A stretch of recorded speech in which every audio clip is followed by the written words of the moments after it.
Sequels in the world of video games often carry high expectations.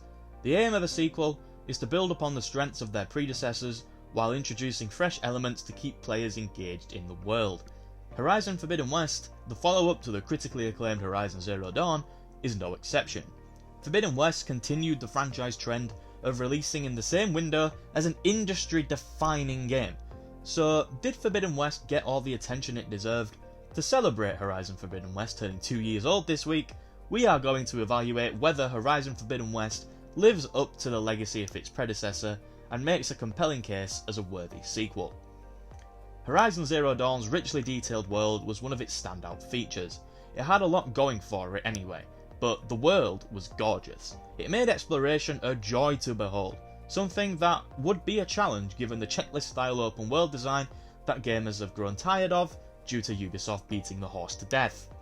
Horizon Forbidden West builds upon this foundation by expanding the game world to include new regions such as the Forbidden West itself. This expansion not only introduces fresh landscapes and environments, but also provides opportunities for players to explore, discover and immerse themselves in an even more expansive and diverse open world than before. I would often stop what I was doing whilst moving from area to area and just look around for a minute. The game is monumentally stunning in some areas that just plead with you to stop and look around for a while. Some of the way that the grass moves and the ocean just bashes against the waves and stuff, the game just looks gorgeous a lot of the time, and it really showcases the power of the PlayStation 5. Even the less exciting looking areas aren't bad to look at. The Horizon series has a lot of strengths, but the artistic design of its landscape is always something that's jumped out to me the most, and I feel like Forbidden West improved upon Horizon Zero Dawn in that regard. But looking pretty alone isn't enough for a game of this magnitude, especially not for a sequel.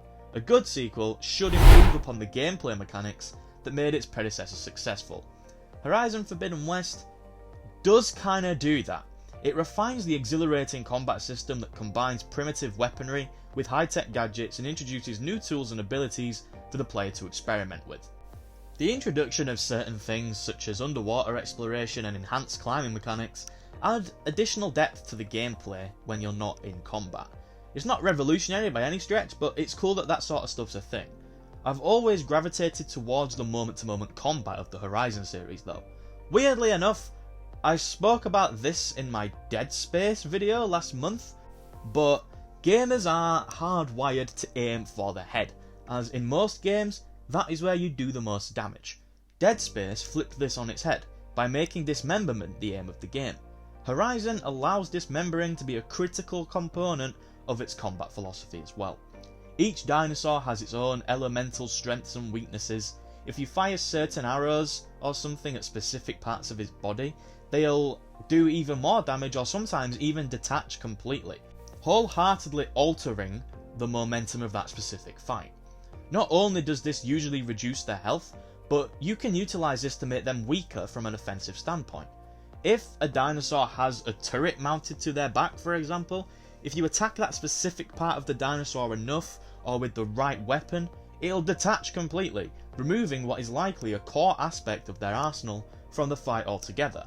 It gives combat a strategical edge that's needed in larger games like this. It's a game where there is a lot of combat, and the game nudges you into completing a lot of its side content, and if the entire combat hinged around some form of do damage to enemy, kill it, it would get really old pretty quickly. But there's so much enemy variety with different weak points, different weaknesses, different strengths, different methods of attack, that you're always thinking on your feet and basing your attack strategy on what the enemy has to offer. It means that battles rarely merge into one, and it's something I've always appreciated about this series, and something that was even more prevalent in Forbidden West. When it comes to the narrative aspect of the Horizon series, I'm actually in the minority that doesn't actually think it's that special. I really like Aloy herself. I think she's a brilliant character, and she does steal most scenes that she's in, but I'm not too ingrained in everything else going on. There's a decent hook going on at the start of the game, trying to find Silence after his tomfoolery at the end of the previous game, but narratively, I just don't think Forbidden West fulfills its potential. The lore and the background stuff I've always found fascinating. The Horizon games exist within a world filled with intrigue, and a longing to learn more about its past. I enjoy meeting all the different communities and, taking a look at their cultures and stuff, but I just could not get ingrained in the specifics of the narrative. In fact, the start of the first Horizon game, I was absolutely hooked, and then when certain things happen, I'm not going to spoil them even though you probably already know what I'm on about, I feel like it was just like a downward spiral from there, even though I was still interested, and Forbidden West didn't exactly bring me back. I don't really feel a deep emotional connection to many of the characters. The series gets praised a lot for its story, and outside the first couple hours of both games really, I sadly just don't see it. But I remain hopeful that I'll be able to connect with the third game more whenever it does come out, as the world is interesting enough that I can see it happening.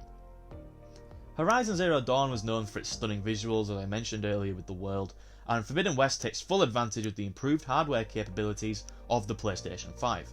The game showcases breathtaking landscapes, meticulously detailed creatures, and realistic weather effects. God, the weather effects! Setting a new standard for visual excellence in the gaming industry at the time.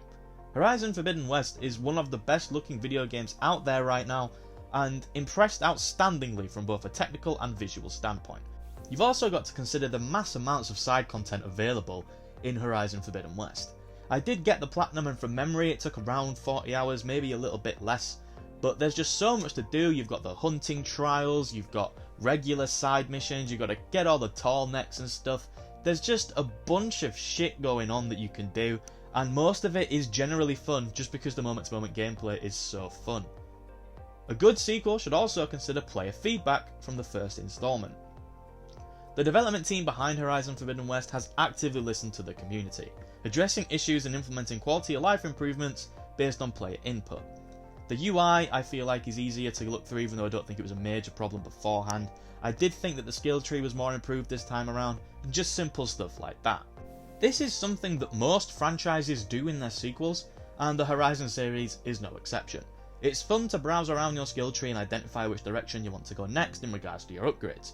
It's fun looking through the map and just seeing all the stuff to do. I don't look at the map and think, ugh, there's so much stuff I need to complete here. I look at it and think, damn, what the hell am I going to do next? There's all this fun to be had. Horizon Forbidden West in many ways lives up to the expectations of a good sequel. It expands the world, enhances gameplay mechanics, continues the narrative, and showcases remarkable visuals. The game builds upon the strengths of Horizon Zero Dawn, and even though I would say that I think I probably had more fun going through the first game, but I feel like that's just more because it was fresher and new, there is still an argument to be made that Guerrilla offered players an even more captivating and immersive experience this time around.